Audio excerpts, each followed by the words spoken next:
Before we head to Paris, we've got a lot to talk about. To wrap up Milan, today we've got shows from Dolce and Gabbana, MARNI, and Bottega Veneta. I'm Matthew Schneier, Deputy Editor of Style.com. I'm Marina Larroude, Market Director at Style.com. And this is Front Row Unfiltered.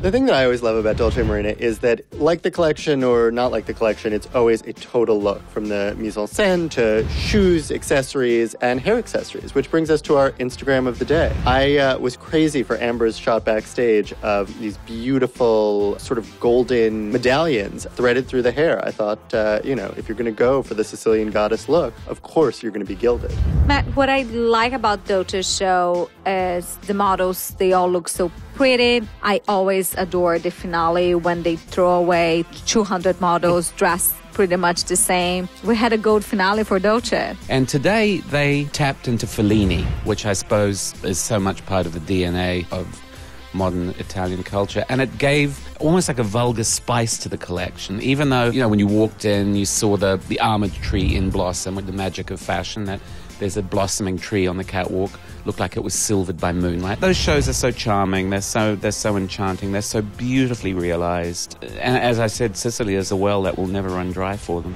My beauty look of the day comes from Dolce and Gabbana.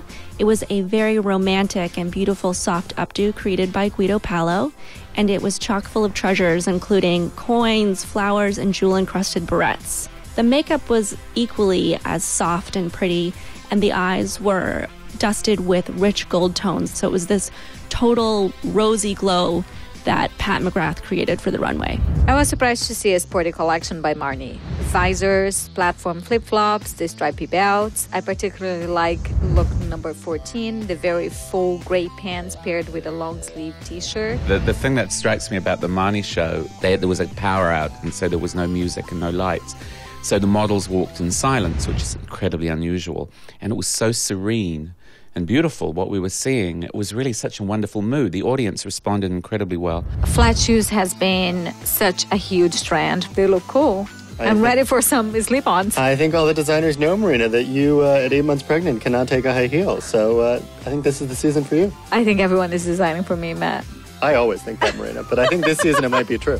Jill Sander made waves when she returned to her namesake collection, but she's now settling into a groove, updating her trademark minimalism with this season something a little sportier. It was very pure, I thought. I didn't feel so much minimalist from her. I just felt very easy, sort of fresh. She is wonderful at cutting clothes.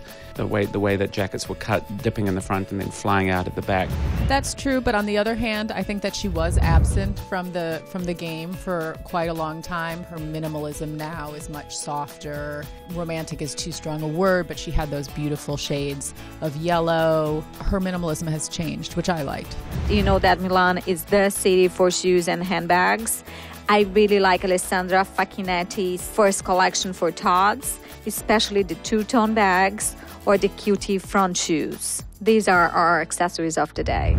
Talking about new designers, I really like Fausto Puglisi's first runway collection. Our look of the day is his red mini skirt paired with a t-shirt and an embellished motorcycle jacket that Karolina Kurkova looked amazing on his runway. Our street style look of the day is a great, really strong look. The key statement piece for fall is, without a doubt, a beautiful and eye-catching coat. There was a darker mood pervading at Bottega Veneta this season, and I think the way that he used ruffles in a really ungirly, unflirty, but sort of structural and dramatic way was an interesting change. His collections are all about the process. His work starts with the fabric, and he's really inspired by, the touch and the feel of the material. He told me he sort of worked with factories to invent this cotton that had the copper thread woven through it, which gave it a real nice sort of memory, like almost a sculptural quality. That's it for Milan Fashion Week. Join us next week when we're wrapping up the best of Paris. Au revoir, and I'll see you in Paris Fashion Week. Be sure to subscribe at video.style.com and tweet at us or Instagram at #FrontRowUnfiltered.